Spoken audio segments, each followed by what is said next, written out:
और भाई ऐसा है जो इसका आना बाकी है भी। कौन कौन है?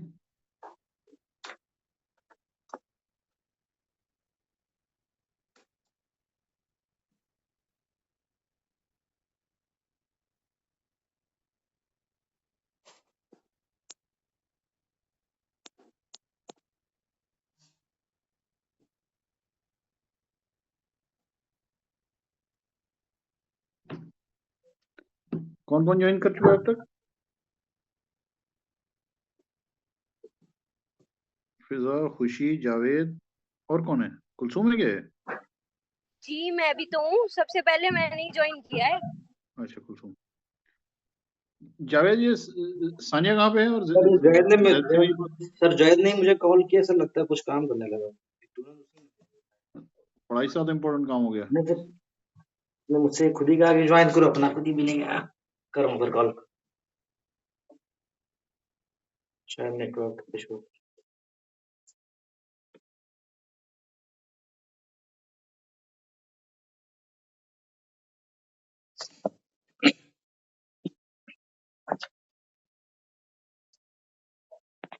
आप जल्दी आओ यार।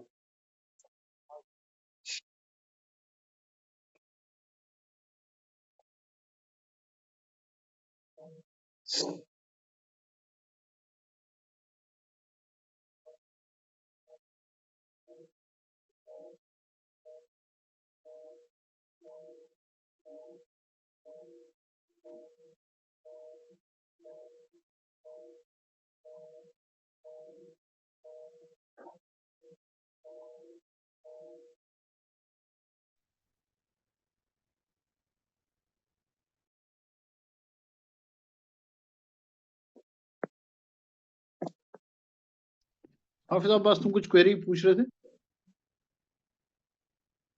हाँ शायद भाई ये पूछ रहा था कि जैसे हम कॉन्स्टिट्यूशन उसमें पढ़ते थे, मतलब जैसे एंट्रेंस के वक्त पढ़ते थे पॉलिटिकल साइंस के वक्त, ये वैसी है या इससे कुछ डिफरेंट है? इसमें तो सभी कुछ डिफरेंट है। वो भी है, इसमें हिस्ट्री भी आएगी। बहुत इंपॉर्टेंट सब्जेक्ट है। अक्सर लोगों का यही सब्जेक्ट वीक होता है।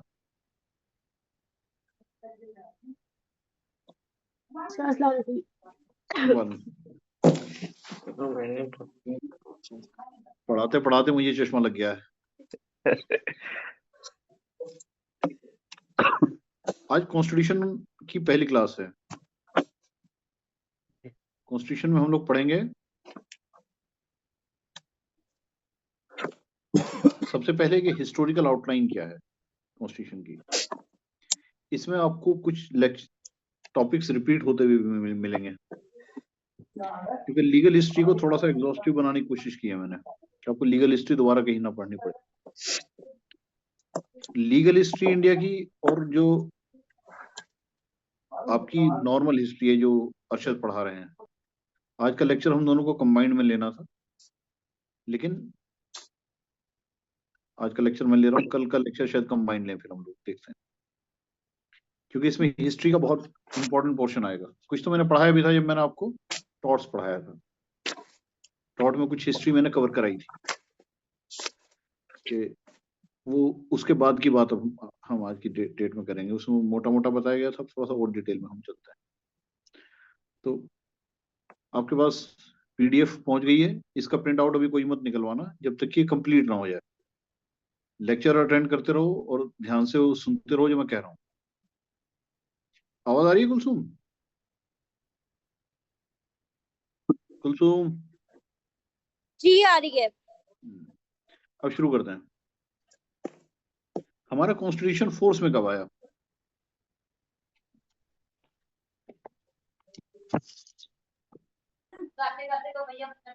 ट्वेंटी सिक्स जनवरी 1950। 26 जनवरी 1950 को। ये जो दिन है 26 जनवरी का, आप हर साल मनाते हैं रिपब्लिक डे की तरह। तो रिपब्लिक डे होता क्या है? जब किसी नए नेशन का बर्थ होता है तो वो रिपब्लिक डे होता है। हमें 15 अगस्त 1947 को आज़ादी मिली थी। उसके बाद हमने अपना कॉन्स्टिट्यूशन तैयार किया और हम पूरी तरीके से इंडिपेंडेंट हो गए। जब किसी देश के पास अपना संविधान होता है, इसका मतलब यह है कि this country is independent, this country will govern himself from now onwards. अब सबसे पहली चीज इसमें कि कॉन्स्टिट्यूशन होता क्या है और इसकी जरूरत क्या होती है। आपके पास बहुत सारे लॉज हैं, फिर आप बात को थोड़ा सा स्ट्रगल करनी पड़ सकती है लेक्चर में, लेकिन अगर तुम्हें ये बात समझ में आएगी तो तुम्हें बाकी लॉज भी समझ में आएंगे। जैसे बाकी तुम्हारे अलावा जो 5 लोग हैं ये एक्सपर्ट हैं कॉन्स्टिट्यूशन के, ये मान के चलो। तुम अभी जो है वो अमेचर प्लेयर हो, ये लोग बड़े प्लेयर हैं। तो कॉन्स्टिट्यूशन होता क्या है?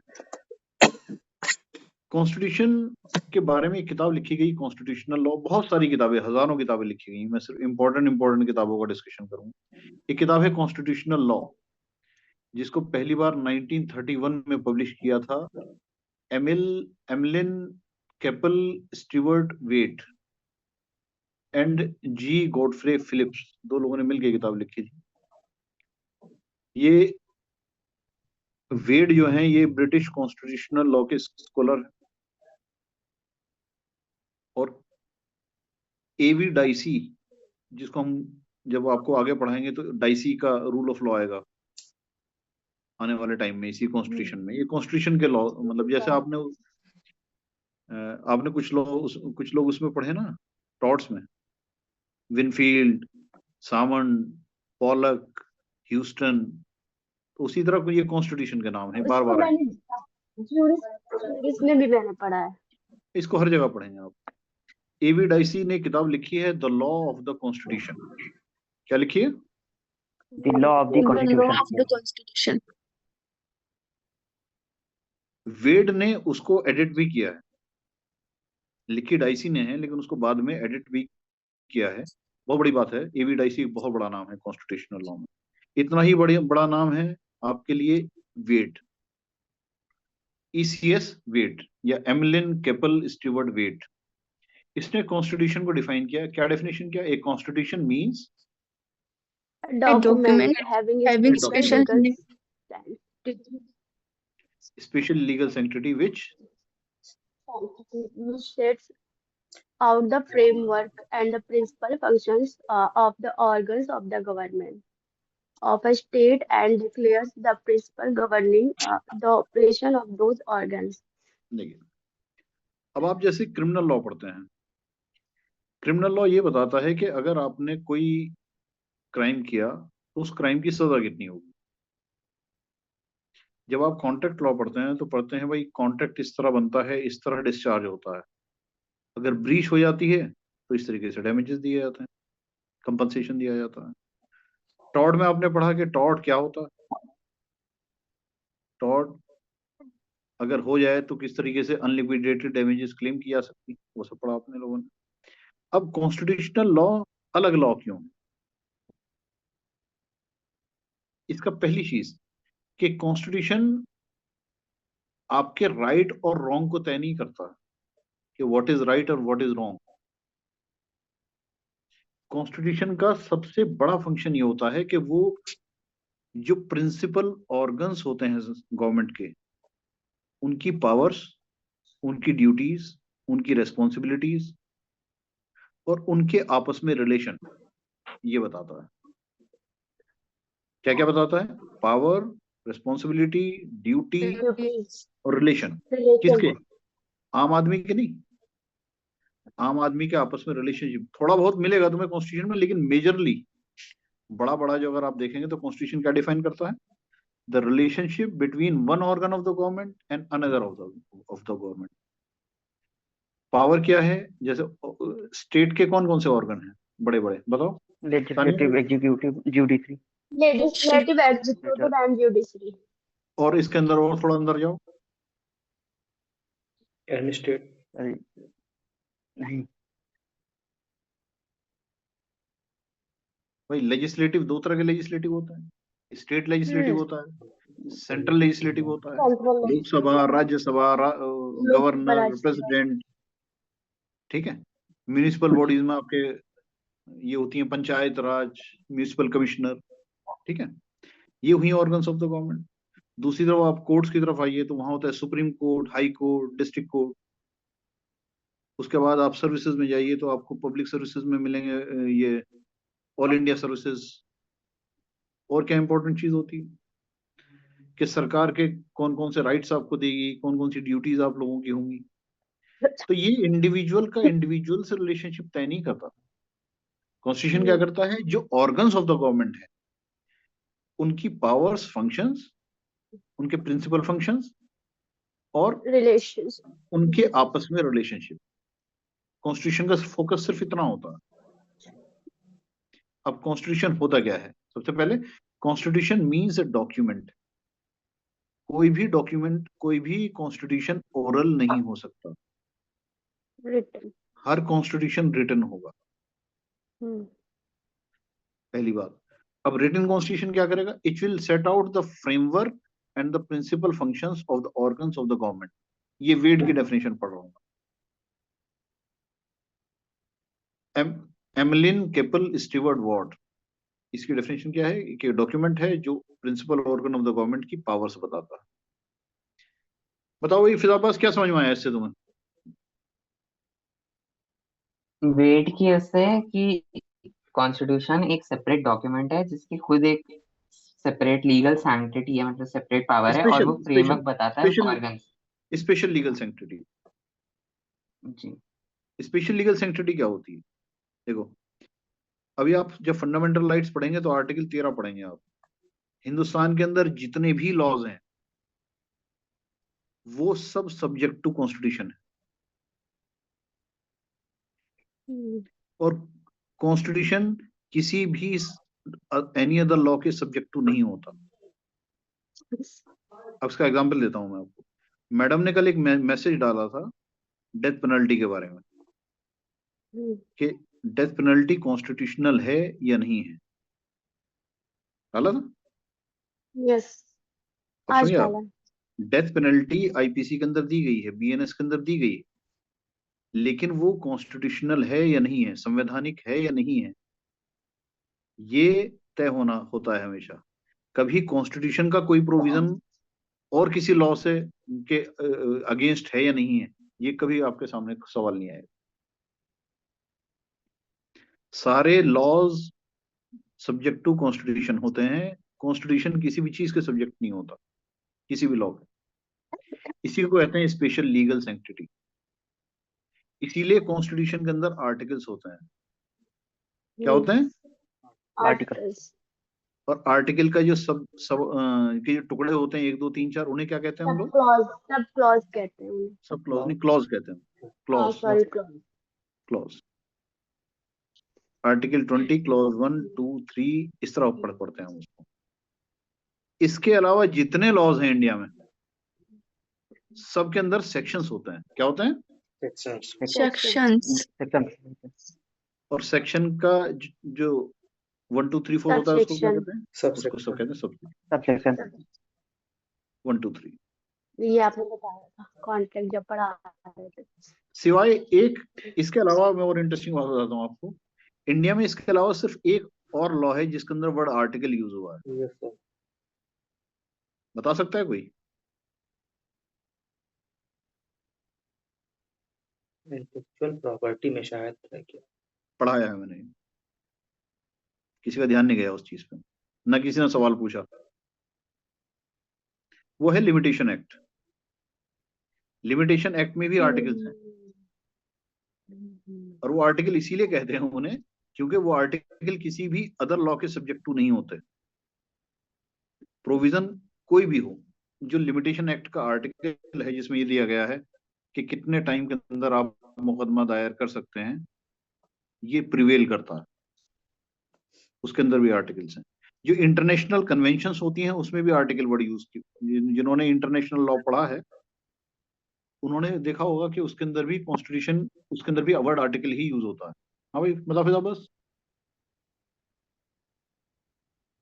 हाँ शायद भाई, जैसे आपने कहा लिमिटेशन एक्ट में आर्टिकल्स हैं क्योंकि वो मतलब उनकी सेपरेट वो है लीगल सैंक्टिटी, इसलिए वो लोग आर्टिकल्स है ना। तो ऐसे तो सीपीसी और सीआरपीसी में भी होना चाहिए क्योंकि वो प्रोसीजर बताते हैं। प्रोसीजर बताते हैं, लेकिन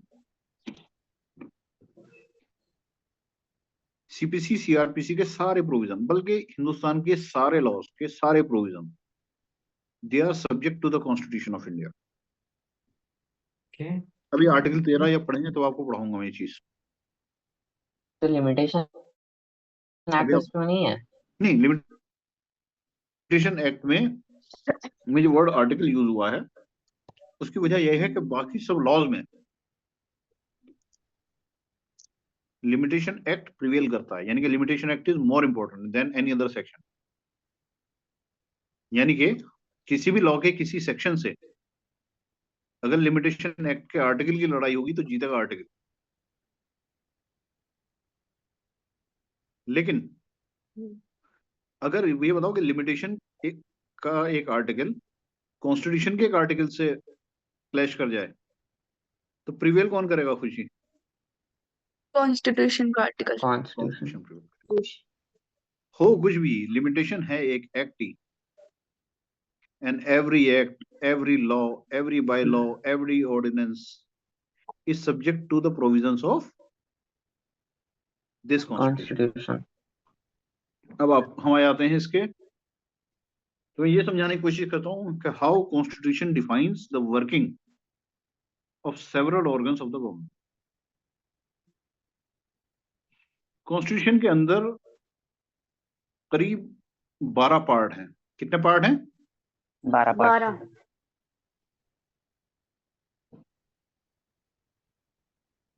12 पार्ट के अंदर जो चीजें दी गई हैं, जो मैं बताने वाला हूं, ये तुमने कहीं पढ़ोगे भी नहीं इसको, क्योंकि ये मैंने भी कहीं नहीं पढ़ा। ये सारी सीक्वेंस में है। सबसे पहले से लेके सबसे बाद तक आप जाओगे, आपकी समझ में आएगा कि चीजें इंपॉर्टेंस के आधार पे लिखी गई। किस चीज के आधार पे? इम्पोर्टेंस। इम्पोर्टेंस। इंपॉर्टेंस। जब एक देश बनता है तो सबसे पहले उसके लिए किस चीज की जरूरत होती है? जमीन। भाई बिना जमीन के कोई आप हवा में देश थोड़ी बना लो। सबसे पहले क्या होगा? जिन जमीन। पॉलिटिकल साइंस फिजाबाद पढ़ के आए हैं, फिजाबाद बताओ, पॉलिटिकल साइंस में पढ़ा है तुमने या नहीं? कि जो स्टेट होता है, जो नेशन होता है, उसके पास एक टेरिटरी होती है, उसकी एक पॉपुलेशन होती है, उसकी एक गवर्नमेंट होती है। ये सब पढ़ा है ना? जी। पढ़ा है। बस उसी के सीक्वेंस में देखो। सबसे पहले किसी देश के पास क्या होनी चाहिए? जमीन होनी चाहिए। यानी कि टेरिटरी। तो पार्ट 1 का नाम देखो, क्या है? Union and union territory. अब टेरिटरी आ गई। मान लिया कि 50 लाख स्क्वायर किलोमीटर की जगह आपके पास आ गई, ठीक है, एग्जाम्पल मानते हैं। उसमें रहने वाला एक भी आदमी नहीं है, तो क्या वो देश बनेगा? नहीं। वहां रहने के लिए लोगों की जरूरत है या नहीं? उस देश के सिटीजन्स भी तो होनी चाहिए ना, कुछ नागरिक भी तो होनी चाहिए ना। जी। तो दूसरे नंबर पे क्या होगा? पॉपुलेशन। तो दूसरे पार्ट 2 का नाम क्या है? सिटीजनशिप। सिटीजनशिप। अब सिटीजन्स भी आ गए, टेरिटरी भी आ गई। तो एक सिटीजन के लिए सबसे ज्यादा इंपॉर्टेंट क्या चीज है? राइट्स। वहाँ जो राइट है, अधिकार।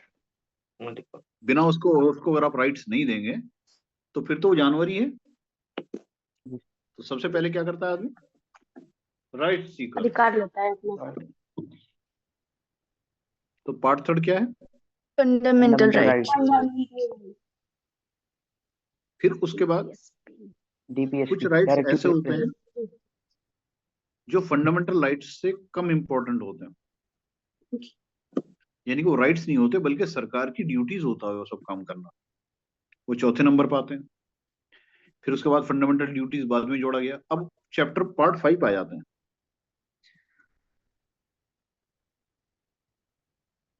इंडिया एक यूनियन ऑफ स्टेट्स है।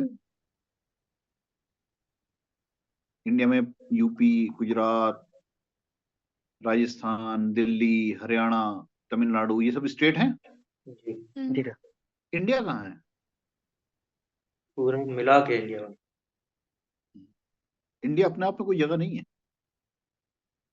इंडिया में जितनी भी जगह है, जितनी भी लैंड है या जितनी भी टेरिटरी है, वो टेरिटरी किसी ना किसी स्टेट के अंदर फॉल करती है। तुमने गौर किया होगा कि जब एक स्टेट का बॉर्डर खत्म होता है तो दूसरे स्टेट का बॉर्डर शुरू हो जाता है हमारे जी सर। बीच में। कोई तुम्हें नाला मिला है जो पता चला वो नाला ना है, ना तो यूपी में है ना बिहार में है, पता नहीं कहाँ है नाला, ये पाकिस्तान में है, अफगानिस्तान में, सुना है कभी ऐसा? नहीं।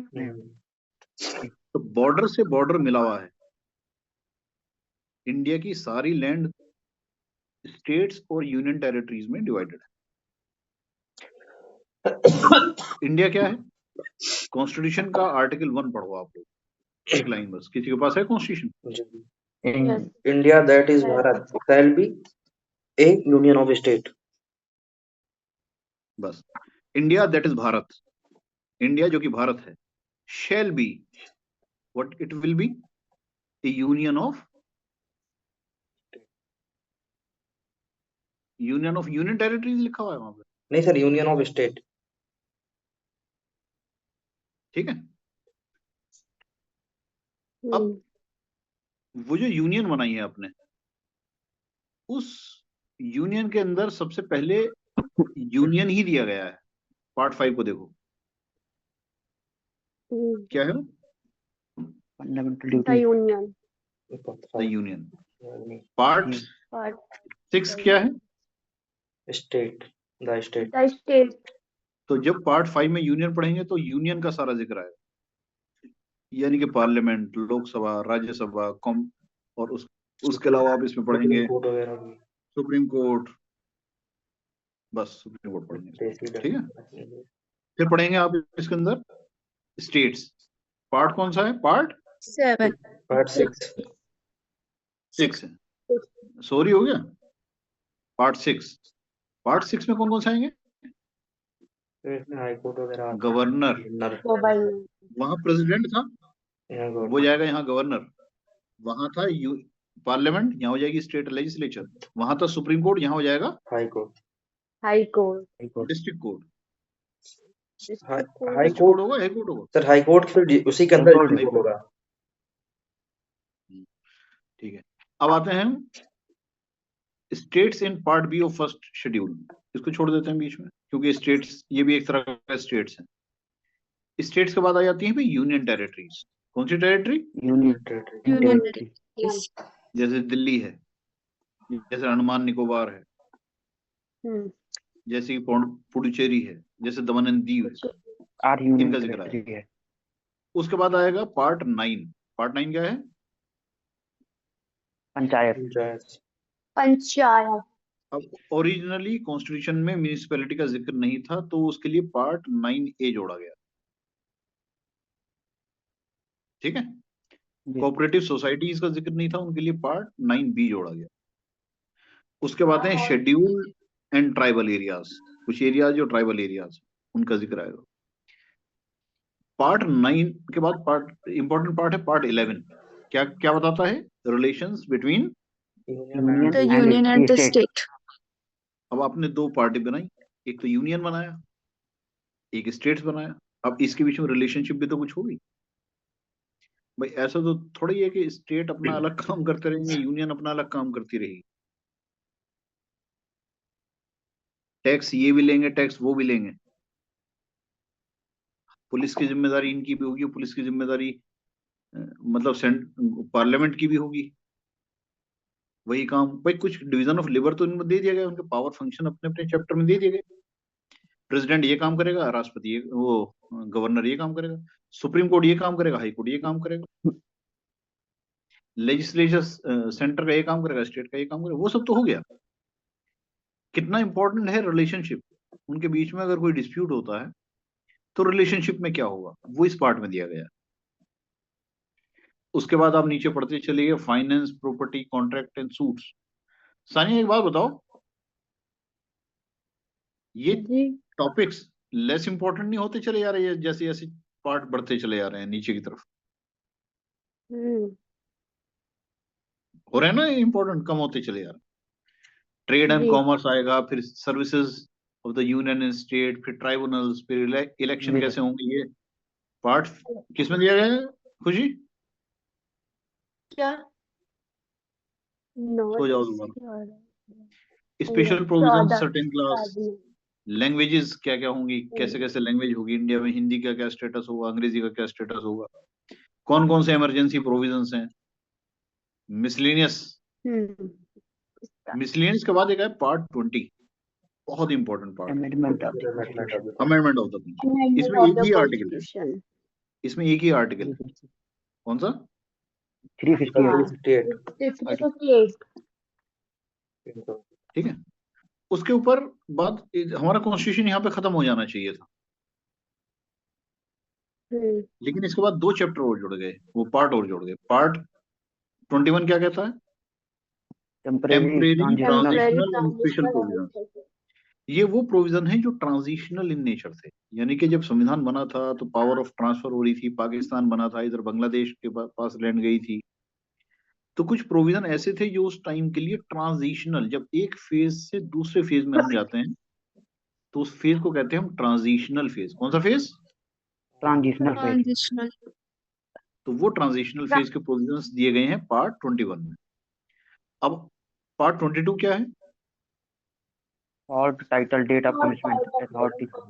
Authoritative test in Hindi and appeals. तो आपने गौर किया होगा, जितने आपको एक्ट पढ़ाए हैं मैंने, एक एक्ट तो पढ़ा ही है, दूसरा मैम पढ़ा रही हैं आपको, तो short title, extend, date of commencement, ये आर्टिकल 1 में, ये किसी भी के सेक्शन 1 में दी जाती है, कॉन्स्टिट्यूशन के सबसे एंड में दी गई।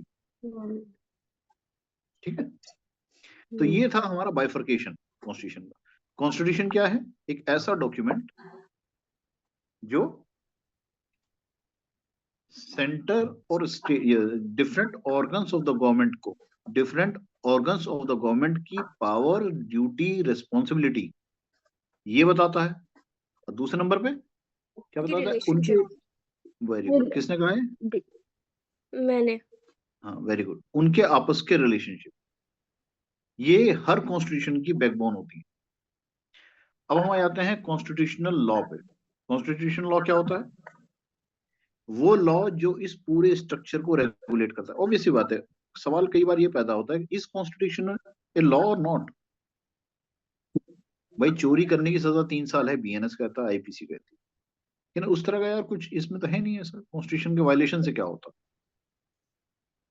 कई बार ये बेवकूफी का सवाल आ जाता है दिमाग में। तो constitutional law is supreme law of the land.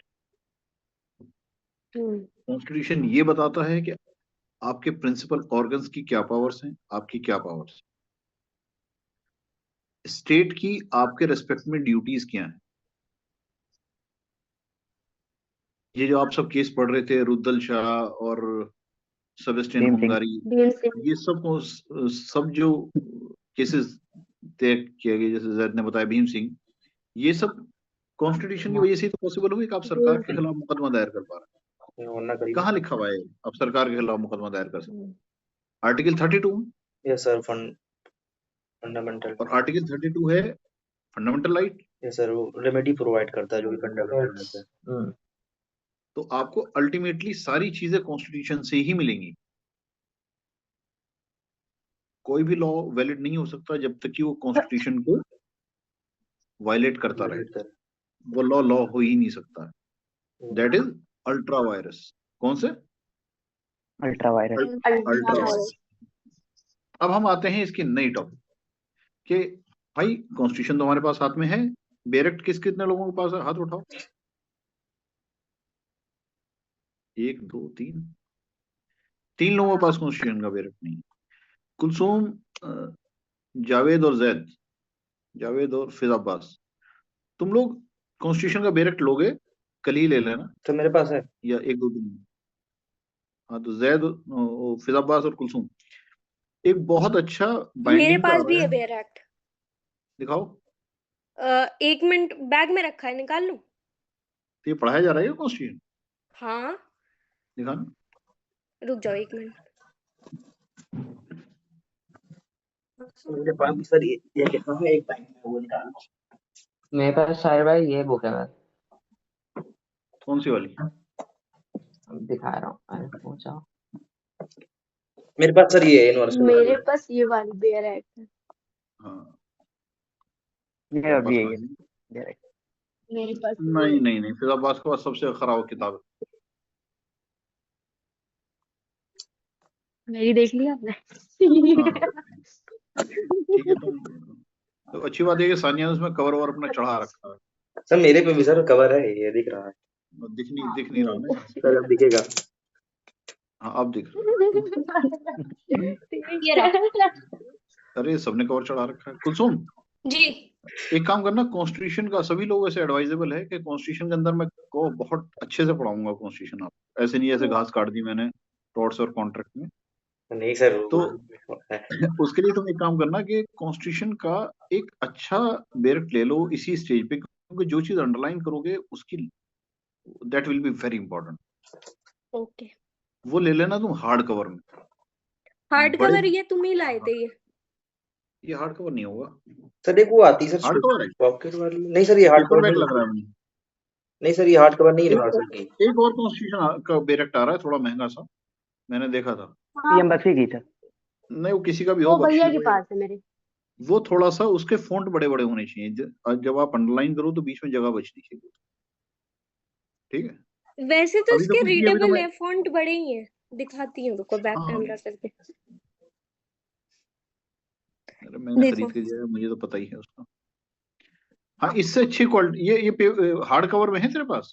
हाँ भैया, दिखा तुम कवर। लेकर आए थे, खराब हो सकती है चीज। कई बार खराब थी, भाभी नहीं जी सर, खराब हो जाएगा यूनिवर्सल ना। वाली सर ये हार्ड कवर में नहीं है ना, ये ठीक है, बस वैसे एक है मामूली सा पेज। क्यों है फिजाबाद? हाँ फिजाबाद क्या जवाब दे? Historical background. आइवर जेनिंग्स एक नए कैरेक्टर से मिलाते हैं। अब तक तुम लोग दो लोगों से मिले, वेड से और दूसरा एविडाइसी। ये भी डाल। एविटाइशन। तीसरा इंपॉर्टेंट आदमी है आइवर जेनिंग्स। इनको भी मैंने पढ़ा है। अब यहां से ये शुरू हो रही है, वो शुरू हो रही है हिस्टोरिकल बैकग्राउंड। अब हम कई दिन तक हिस्टोरिकल बैकग्राउंड ही पढ़ेंगे, जिसमें मिक्सचर होगा हिस्ट्री का, लॉ का, और पॉलिटिकल कंकीस्ट जो ईस्ट इंडिया कंपनी ने इंडिया में की। कुछ पढ़ भी चुके हैं, आज दोबारा पढ़ेंगे हम लोग। तो आइवर जेनिंग्स बड़े इंपॉर्टेंट आदमी थे। ये वाइस चांसलर रहे हैं कैम्ब्रिज यूनिवर्सिटी के और यूनिवर्सिटी ऑफ सिलोन के। फिर आप बात सिलोन कहाँ पे है? लंका। श्रीलंका। श्रीलंका का पुराना नाम सिलोन था। हम्म। जब ये इन्होंने DS सेनानायके को एडवाइस की थी कॉन्स्टिट्यूशन, जब श्रीलंका का ड्राफ्ट हो रहा था तब। उसके अलावा ये पाकिस्तान के कॉन्स्टिट्यूशनल एडवाइजर रहे हैं। इन्होंने draft committee of constitution Malaysia और नेपाल, इन लोगों को भी असिस्ट किया है। सोचो कितना इंपॉर्टेंट आदमी है। इंग्लैंड का आदमी जिसने इतने सारे कॉन्स्टिट्यूशन बनाए या उनको बनाने में मदद की।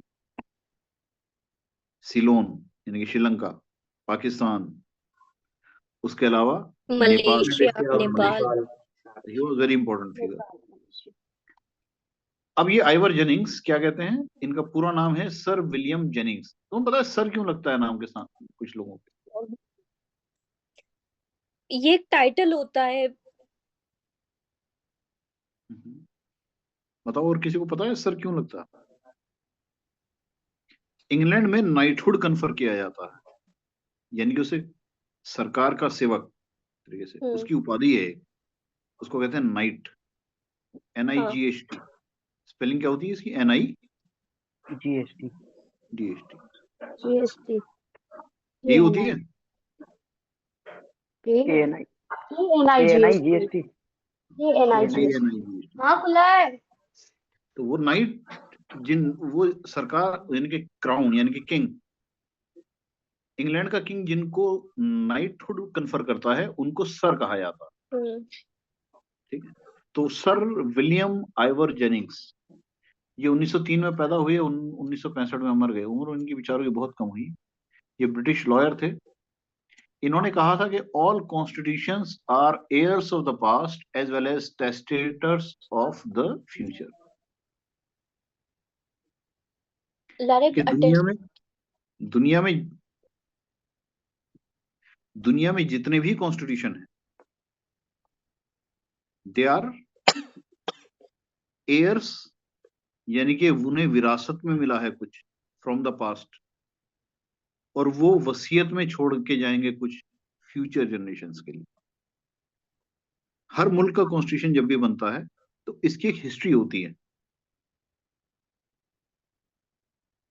और एक इसका फ्यूचर होता है। तो every constitution is air of the past and future. Testator of the future. Future.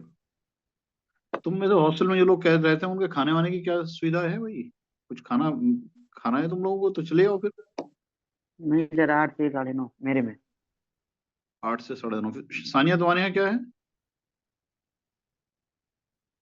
8:30 तक है हाँ शायद मेरे सानिया। वहाँ भी यही है, 8 से 8 मतलब नहीं 9 बजे तक है। 9 बजे तक। कुलसुम मेरा भी 9 बजे तक है। अभी तो चर के आई है तू बाहर से। अरे दूध लूंगी, दवा खानी है मुझे। अच्छा, अब कॉन्स्टिट्यूशन को समझने के लिए हमें ब्रिटिश पीरियड में वापस जाना पड़ेगा, यानी कि हमें देखना पड़ेगा ब्रिटिशर्स कब से इंडिया में आए और उनके टाइम में कौन कौन से रेगुलेशंस लाए गए, कौन कौन से लॉज बनाए गए। इस हिस्ट्री को डिवाइड किया गया है 6 पार्ट में।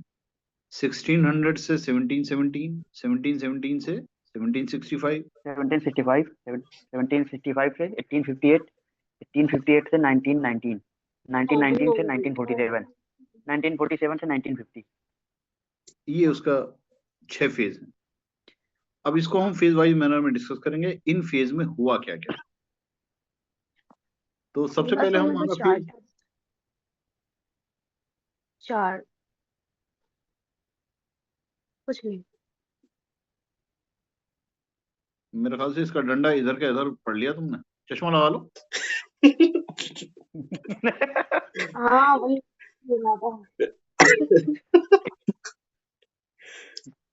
हो जाता है, आई साइट कमजोर भी हो जाती है लोगों की, इसमें कौन सी दिक्कत है। अब हम आते हैं 1600 टू 1765। इसके पहले हम कुछ वीडियोस देखेंगे आज।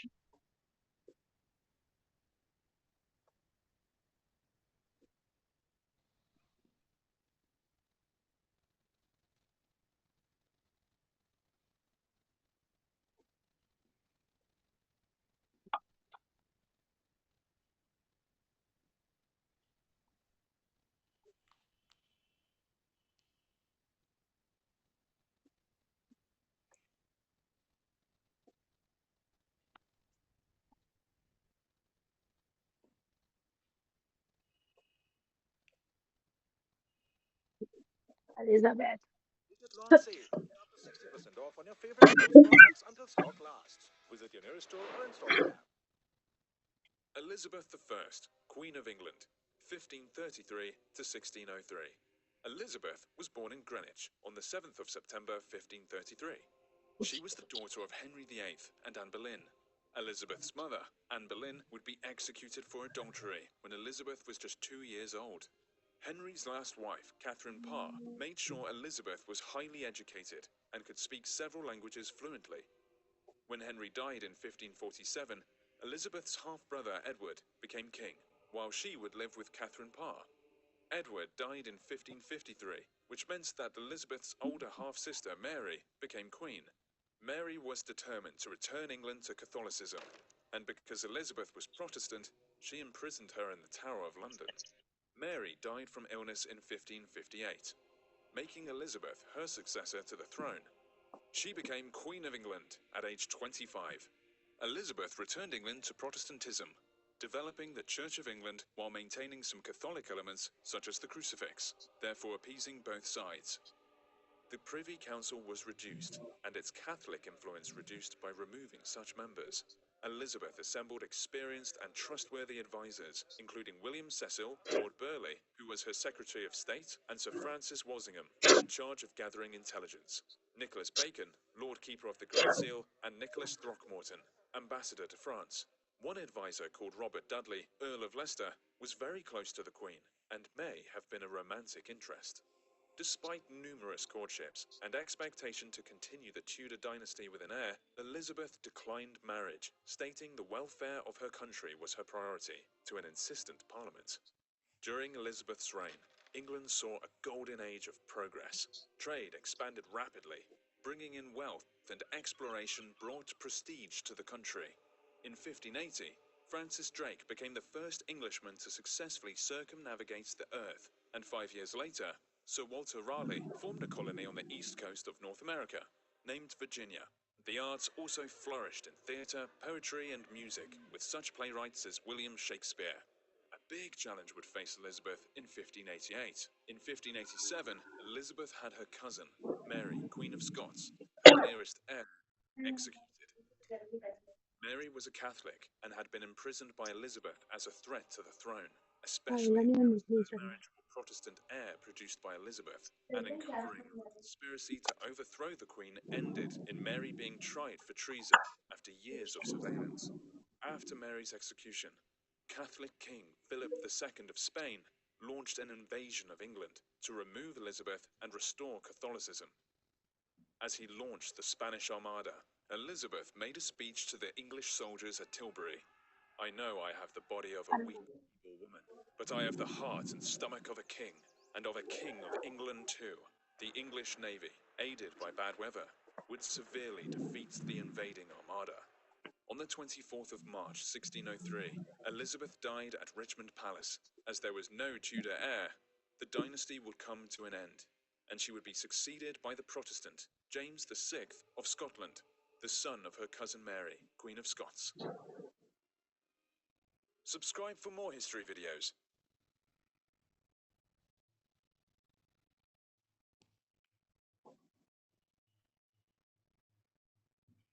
In 1530, Henry VIII was King of England, and when his desires to father a son proved unsuccessful and his wife became too old to have more children, he asked the Pope for permission to divorce her so he could bring Mary, but the request was declined. Henry divorced her anyway, and the Act of Supremacy was passed, making him head of the Church of England, a Protestant form of Christianity. When Henry died, his 9-year-old son, Edward VI, became king, and the country became even more Protestant. Edward died 6 years later, and when his sister Mary, a Catholic, took the throne, she made the country Catholic again. She also married Philip, the King of Spain, a Catholic nation. When Mary died, her sister Elizabeth became queen, and England moved back to being a Protestant country. Mary's widower Philip declared Elizabeth an illegitimate ruler, and he is thought to have supported plots to remove her from the throne. In retaliation, Elizabeth supported the Dutch revolt against Spain and funded privateers to raid Spanish ships. On the 9th of May 1588, Philip gave the order to launch the Spanish Armada with the aim of landing 30,000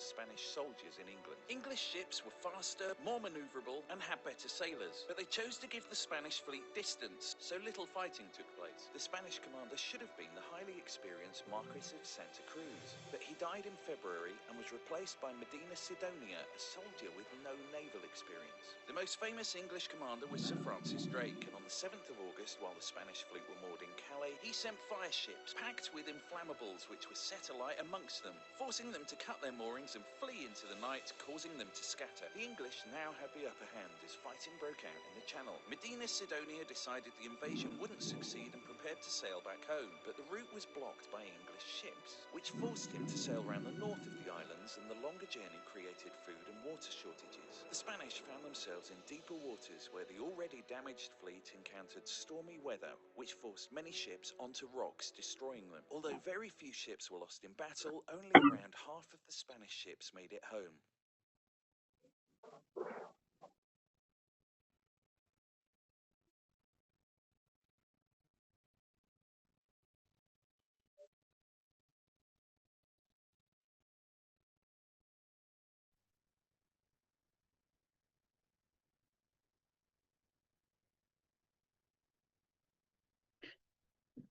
तो इन दोनों videos में तुम लोगों ने क्या क्या देखा? 1858 में क्वीन एलिजाबेथ इंग्लैंड की ग्रीनविच में पैदा हुई। और 1603 में तक इसका राज चला, यानी कि लगभग 46 इयर्स। शी वॉज अनमेरिड, और उसके सब टाइज वगैरह सब आप अपने आप उसको वीडियोस को रिपीट करके देखेंगे सब समझ में आ जाएगा। ये 1558 से लेकर के 1603 का जो पीरियड है इंग्लिश हिस्ट्री का, इसे वहां का गोल्डन एज कहा जाता है। क्योंकि ट्रेड बहुत ज्यादा फ्लरिश हो गया था। गोल्डन एज इस क्योंकि एलिजाबेथ नाम की 2 क्वीन हुई है, इसका नाम था क्वीन एलिजाबेथ वन। अब इसकी जो एज है उसको रोमांटिसाइज किया गया है, बहुत सारी किताबें लिखी गई इस पे, मूवी, प्ले, टीवी सीरीज, बहुत सारा लिखा गया कि इंग्लैंड की जो गोल्डन एज है वो क्वीन एलिजाबेथ वन का पीरियड है। क्या किया गया? रोमांटिसाइज्ड। सब लोग रिपीट करो मेरे पीछे। रोमांटिसाइज। रोमांटिसाइज्ड।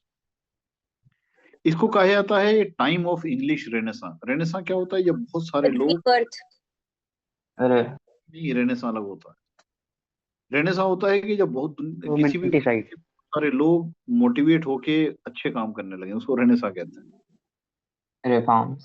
जो रिफॉर्म्स होते हैं ना, एक तरीके का रीबर्थ ही तो है।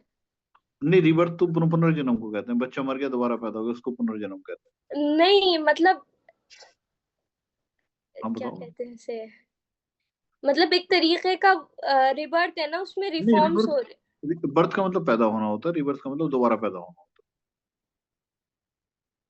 है। उसका कॉन्टेक्स्ट भेज दूंगी मैं तुम्हें। इंग्लिश रेनेसां के अंदर क्या क्या हुआ? वहां पॉवर्टी फ्लरिश की, सॉरी, पोइट्री,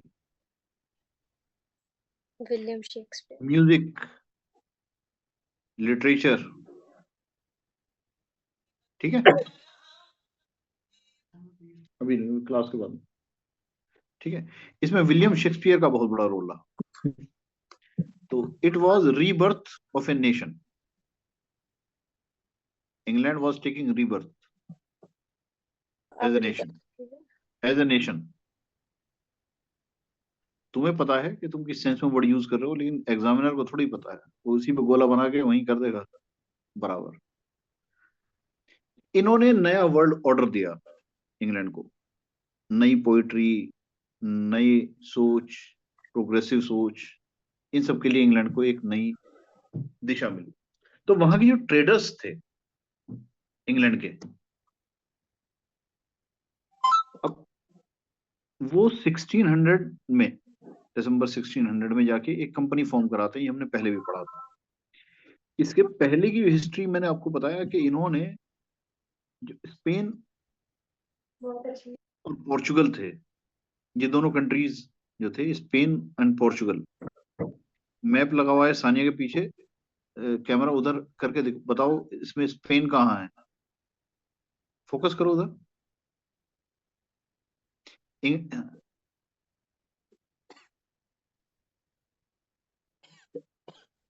इसका कैमरे का मुंह उधर घुमाओ, मैं बताता हूँ कहाँ पे है। अरे तुम अपना मुंह उधर मत घुमाओ, कैमरे का मुंह उधर घुमाओ, नहीं मिलेगा ऐसे। इसे कैमरे, इसको उठाओ ना अपने मोबाइल को, लैपटॉप को, जो भी है।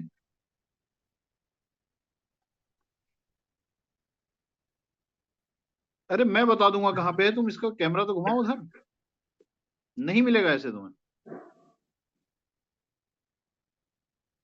घुमाओ इसका कैमरा उधर घुमाओ।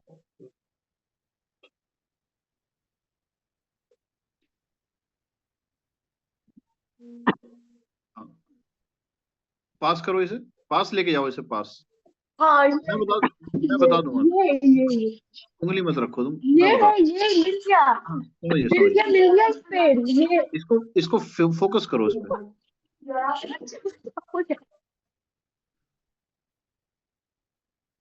अरे इस पे फोकस करो, कैमरा दूसरी तरफ का ऑन करके। बैक कैमरा ऑन करके करो।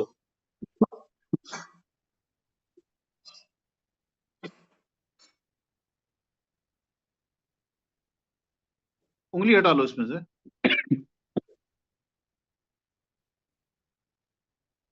जूम आउट करो थोड़ा सा। ये अमेरिका है, देखो यहाँ पे देखो, तुम्हें ये देख रहे हो, बस बस बस बस यहीं पे थोड़ा सा इसको थोड़ा सा लेफ्ट में करो इसे कैमरे को। ये अगर तुम्हारा लेफ्ट है तो राइट में करो। राइट राइट, सीधा हाथ, सीधा हाथ, यहाँ पे ऊपर करो थोड़ा। हाँ, ये पोर्टुगल के बगल में है स्पेन, बार्सिलोना। देखो ये देखो, बस यहीं पे रोके रखो। यहाँ पे आप ध्यान से देखो, जहाँ यूरोप लिखा हुआ है वहां या के जो ऊपर है ये इंग्लैंड है, गुलाबी रंग वाला। उसके नीचे फ्रांस है। तो इसमें कैमरा हिल रहा है इसलिए मैं बता नहीं पा रहा तुम्हें। जहाँ यू लिखा हुआ है वहीं पे फ्रांस है। जी सर। उसके नीचे स्पेन है, और स्पेन के वेस्ट में पोर्चुगल है। इन्हें यार दिख नहीं रहा है, और ये फ्रांस है। एंड पोर्टुगल के बीच में है सर स्पेन। जी सर, जी सर, जी सर, जी सर। सबके कैमरे ऑफ है भाई।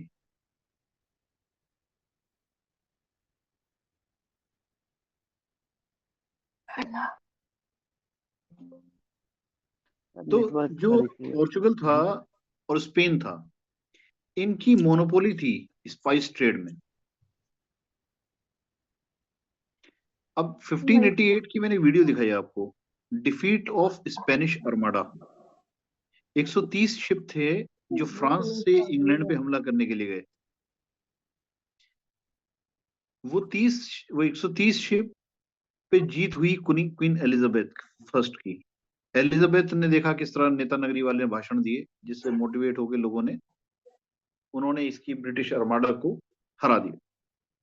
यहां से इंग्लैंड का चैप्टर 1588 से शुरू होता है।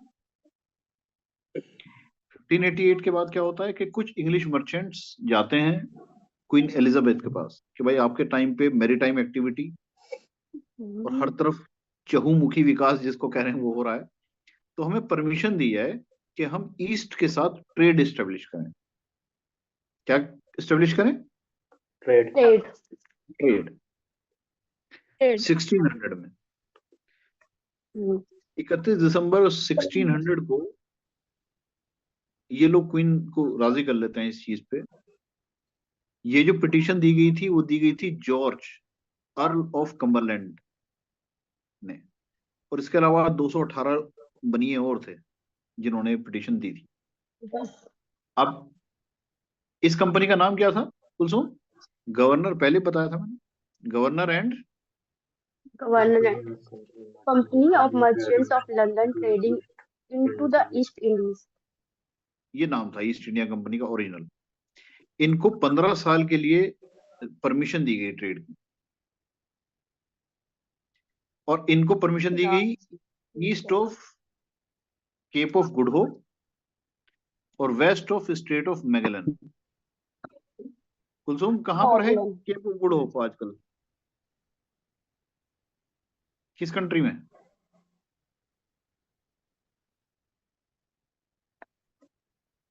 किस कंटिनेंट में? साउथ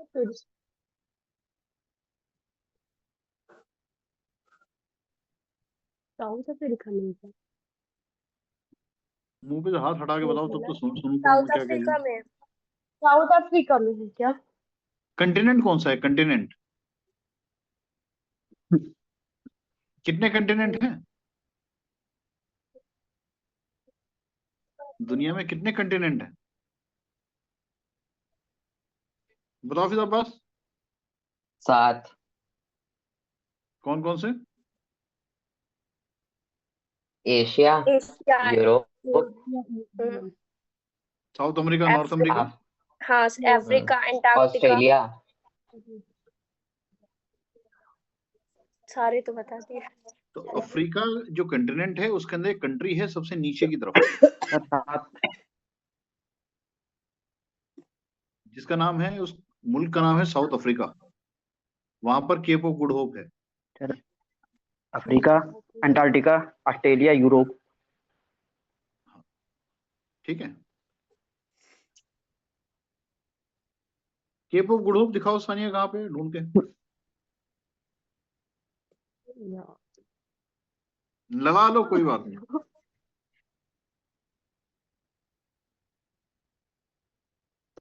बेइज्जती हो जाएगी अगर यू डोंट फाइंड बाकी लोगों के कमरे में मैप क्यों नहीं लगा हुआ है तुम लोगों के? Cape of Good Hope. तो तुम मैप क्यों नहीं है तुम्हारे कमरे में? भैया दीवार जो है इतनी मेरी साइड में है नहीं, खिड़की है, और ये वाली पे सीलन आई हुई है तो वो इतनी वो नहीं है, सारा उसकी वो उतर रही है, ये एक ठीक होगी तब एक लगूंगी। उसको फ्रेम करा लो, पैसे मैं दे दूंगा, ठीक है? फ्रेम, अच्छा ठीक है, I will pay for it. और ओके। मैप इंग्लिश में लेना, ये हिंदी में मैप लेके घूम रही है सानिया। हाँ हाँ, मुझे पहली बार पता चला मैं मैप क्या हिंदी में होते भी। करूंगी लेकर, हिंदी में लेके मैं क्या करूंगी आज। ये तो तुम यूरोप, ये तो अमेरिका में हो तुम।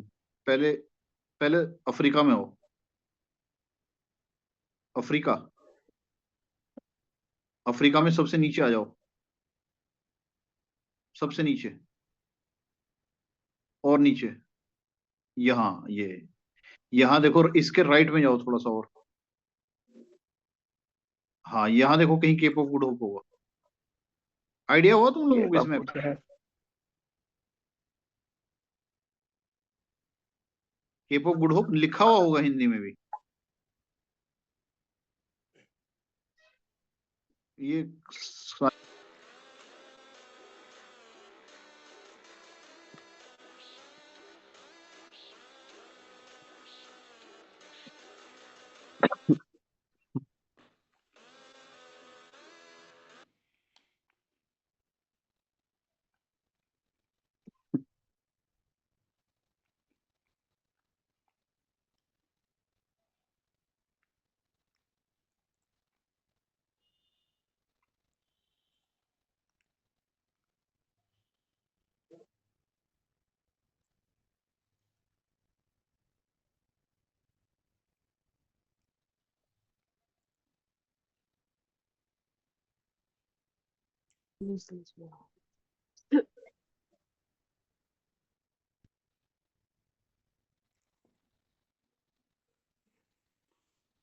रमित, हेलो फ्रेंड्स, आज की वीडियो में हम लोग डिटेल में डिस्कस करने वाले हैं एक बहुत ही इंपॉर्टेंट टॉपिक जिसका नाम है arrival of British east India company, यानी ब्रिटिश ईस्ट इंडिया कंपनी का इंडिया में आगमन।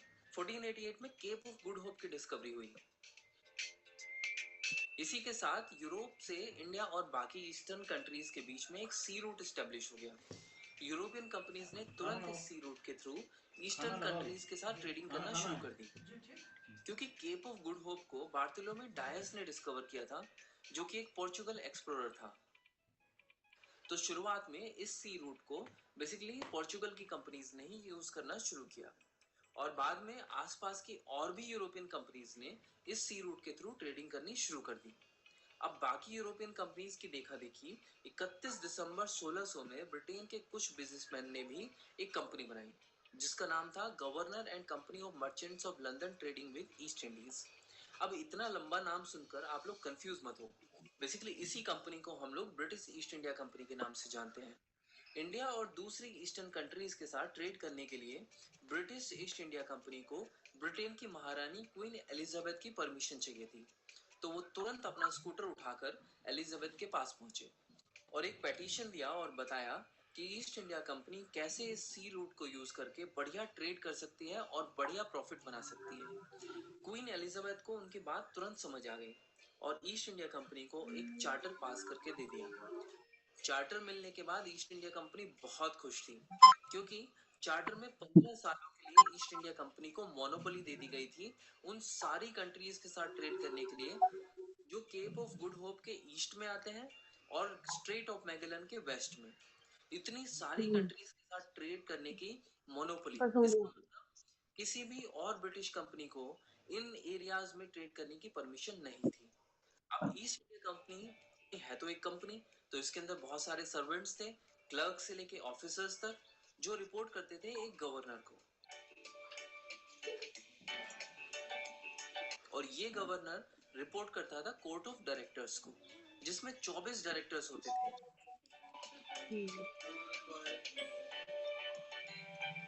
जिन्हें अपॉइंट किया जाता था कोर्ट ऑफ प्रोप्राइटर्स के द्वारा। कंपनी रजिस्टर हो चुकी थी, ट्रेडिंग के लिए परमिशन भी मिल चुकी थी, इंडिया में एंटर करने के लिए फिर भी 8 साल लग गए। यानी 1600 में एस्टेब्लिश होने के बावजूद ईस्ट इंडिया कंपनी इंडिया में 1608। इसका कारण था कि दूसरी यूरोपियन देशों की जो ट्रेडिंग कंपनीज थी, specially Portuguese east India company जो इंडिया में पहले से ही आ चुकी थी, वो नहीं चाहती थी कि कोई भी और नई कंपनीज यहाँ पे आके उनको कंपटीशन दे। तो वो रास्ते में ही उनके साथ लड़ाई झगड़े और फाइट्स होती रहती थी। फाइनली जैसे तैसे ईस्ट इंडिया कंपनी 1608 में सूरत आ गई। यहाँ पर आकर उसे समझ में आया कि यहाँ तक पहुंचना ही काफी नहीं था। नेक्स्ट चैलेंज उनका ऑलरेडी वेट कर रहा है, और वो चैलेंज ये है कि इंडिया में मुगलों का शासन है, और अगर ट्रेड बढ़िया मुनाफा करना है तो मुगलों को भी खुश रखना जरूरी है। तो उस समय मुगल बादशाह था जहांगीर, और ब्रिटेन में एलिजाबेथ की 1603 में ही मृत्यु हो चुकी थी। तो अब जेम्स फर्स्ट का रूल चल रहा था। तो ईस्ट इंडिया कंपनी ने जेम्स फर्स्ट को बताया कि इंडिया में जहांगीर का रूल है, और वो हमें यहाँ पे फैक्ट्री लगाने की कोई परमिशन दे नहीं रहा है, और फैक्ट्री नहीं लगेगी तो हम लोग यहाँ पे ट्रेडिंग का काम करेंगे कैसे। तो जेम्स फर्स्ट ने कहा कि बेटा तुम जो है करने पे ध्यान दो, इन सारी चीजें मेरे ऊपर छोड़ दो, फैक्ट्री की परमिशन तो इसका बाप भी देगा। तो 1615 में जेम्स फर्स्ट ने जहांगीर के दरबार में एक डेलीगेशन भेजा। इस डेलीगेशन को लीड कर रहे थे sir Thomas Roe. Thomas Roe तो ये मानिए कि कसम खा के आया था कि जहांगीर को अपनी मुट्ठी में कर लेगा। वो जहांगीर के दरबार में पहुंचा, वहां पे ही कुछ टाइम तक उसने रहना शुरू कर दिया।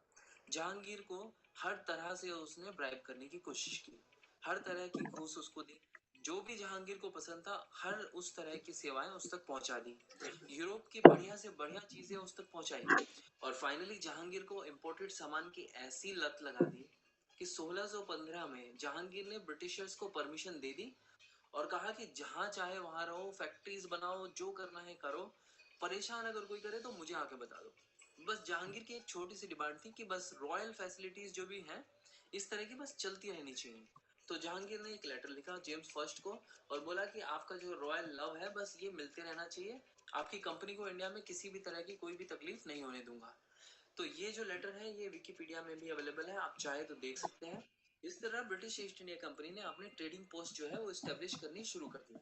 1619 में सूरत में अपनी ट्रेडिंग पोस्ट बना दी, 1639 में मद्रास में, 1668 में बॉम्बे में, और कलकत्ता में 1698 में भी ट्रेडिंग पोस्ट रेडी हो गई। अब आप ये सोच रहे होंगे कि ब्रिटिशर्स ट्रेड किन चीजों में करते थे। तो ब्रिटिशर्स लेकर आते थे कॉफी और पर्शियन हॉर्सेस, और यहाँ से लेकर जाते थे कॉटन और सिल्क के कपड़े, और इसके अलावा सॉल्ट पीटर। तो इंडिया जो है वो एक बहुत ही रिलायबल सप्लायर था सॉल्ट पीटर में। अब ये सॉल्ट पीटर होता क्या है, बेसिकली सॉल्ट पीटर जो है गन पाउडर बनाने का एक बहुत ही इंपॉर्टेंट कंपोनेंट है, और पूरे यूरोप को इसकी जरूरत थी। तो ब्रिटिशर्स इसको यहाँ से इंडिया से लेके जाते थे, और इंडिया इसका एक बहुत ही रिलायबल सप्लायर था। अब 1647 तक ब्रिटिश ईस्ट इंडिया कंपनी ने 23 फैक्ट्रीज खड़ी कर दी। बेसिकली इन फैक्ट्रीज का यूज क्या था, ब्रिटिशर्स इन फैक्ट्रीज को यूज करते थे गोदामों की तरह, जहां ट्रेडिंग का सारा सामान रखा जाता था, लोग इसमें रहते भी थे और साथ में इसकी सिक्योरिटी गार्ड्स भी थे। इनमें से 3 फैक्ट्रीज बहुत ही मेजर स्केल पर बनकर तैयार हो गई। ये फैक्ट्रीज कम, किले ज्यादा थे। इनमें से पहली फैक्ट्री थी बंगाल में फोर्ट विलियम, मद्रास में फोर्ट सेंट जॉर्ज, और बॉम्बे में बॉम्बे कासल। इसके बाद मुगल किंग फारूक शाह ने 1717 में ब्रिटिशर्स की कस्टम ड्यूटी माफ कर दी। उसने बोला कि आप यहाँ पे ट्रेड कर सकते हो बिना कोई कस्टम ड्यूटी, बिना कोई टैक्स दिए हुए। अब इन सब के चलते ब्रिटिश ईस्ट इंडिया कंपनी ने धड़ाधड़ पैसा छापना शुरू कर दिया। लेकिन अभी तक ब्रिटिश ईस्ट इंडिया कंपनी एक ट्रेडिंग कंपनी ही है। इसके बाद 2 बहुत ही इंपॉर्टेंट इवेंट्स हुए, बैटल ऑफ प्लासी और बैटल ऑफ बक्सर, जिन्होंने ब्रिटिश ईस्ट इंडिया कंपनी को इंडिया में एक ट्रेडिंग कंपनी से एक पॉलिटिकल पावर बना दिया। इन दोनों टॉपिक्स पर मैंने ऑलरेडी वीडियोस अपलोड कर दी हैं, आप इनको देख सकते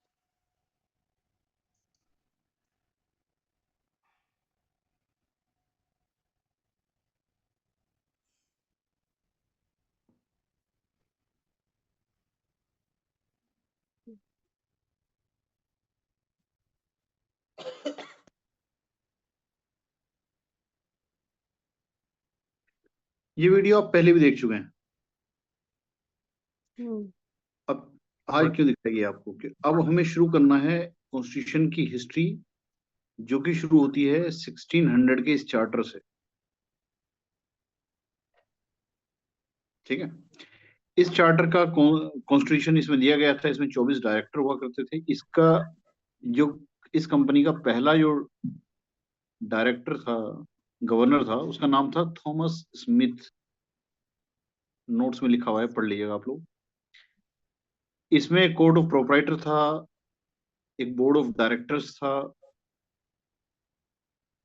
और ये अपना बिजनेस जो किया करते थे नाग्स हेड इन लंदन से किया करते थे। ये चार्टर 15 साल के लिए दिया गया था, लेकिन 2 साल के नोटिस पे इस चार्टर की जो वैलिडिटी थी वो खत्म की जा सकती। कितने साल के नोटिस पे? 2 साल के नोटिस पे। अब ये चार्टर था बहुत इंपॉर्टेंट। उसने, ये वीडियो में तुमने देखा होगा, उसने स्ट्रेट ऑफ मैगेलन के वेस्ट और केप ऑफ गुड होप के ईस्ट में लाल करके दिखाया था। तो आपको पता चला होगा कि सिर्फ नॉर्थ अमेरिका और कुछ पार्ट साउथ अमेरिका का अगर छोड़ दिया जाए तो इस कंपनी को पूरी दुनिया में ट्रेड करने की परमिशन थी। भाई केप ऑफ गुड होप देखिए, पहले अंदर का जो अफ्रीका था ये डिस्कवर नहीं हुआ था। पहले कोस्टल सिटीज थे, सिर्फ इस तरह घूम के लोग वापस चले आते थे। तो केप ऑफ गुड होप के ईस्ट में और स्ट्रेट ऑफ मैगेलन के वेस्ट में 15 साल के लिए ईस्ट इंडिया कंपनी को क्वीन एलिजाबेथ वन ने दिसंबर 1600 में ट्रेड करने की परमिशन दे दी। ठीक है, 1600 के बाद आपने देखा पहले, अब कल हम कवर करेंगे इस चार्टर में को कि 1600 के चार्टर में क्या था। कुछ चीजें देखो वीडियो में मुझसे पहले बता दी, जैसे थॉमस रो आया, उसने जहांगीर को शराब पिलाई, लड़के सप्लाई किया, ऐसा कुछ नहीं ही वो ऐसा कि सप्लाई बनी रहनी चाहिए साहब। अगर वो इतना ही छोटा आदमी था तो तुम क्या भीख मांगने आए थे उसके यहाँ? जहांगीर कोई तोप ही रहा होगा कि तुम वहां ट्रेड की परमिशन, उसकी मर्जी के बगैर आप ईंट नहीं लगा पा रहे थे। तो वो प्रेजेंटर भी बेचारा, मुझे 10वीं पास ही लग रहा था उसका। तो कोई बात नहीं है, कल हम पढ़ेंगे चार्टर ऑफ 1600 और यहाँ से कॉन्स्टिट्यूशन की शुरुआत होगी। साथ साथ में हम हिस्ट्री भी कवर करेंगे इसके अंदर, वो होगी अपने आप ही। आज के लिए इतना ही बहुत है। अब सानिया का खाना खाने का टाइम हो रहा है, इसलिए क्लास एंड की जाती है। कुलसुम का नहीं दूसरे नहीं, आप क्लास ले सकते हैं। तो कल पढ़ाएंगे। अब पहले इतना ध्यान करो, जो मैंने वीडियो शेयर की हैं उनको एक बार फिर देखना आप लोग, और फिर कल पढ़ाएंगे वो आपको। ये ध्यान रखिएगा, इसके जो फंडामेंटल 4-5 लेक्चर है ना, ये फंडामेंटल लेक्चर अगर आपके मिस होते हैं तो इसका बहुत नुकसान आपको होगा। कॉन्स्टिट्यूशन मेकिंग में ये वो जो पार्ट है, इसमें हिस्ट्री, क्योंकि हिस्ट्री मैंने काफी कुछ जोड़ दी है इसके अंदर, तो इसमें हमें टाइम लगेगा। अभी प्रिंट आउट मत निकलवाना जब तक कि मैंने कहूँ। Bye guys. बाय।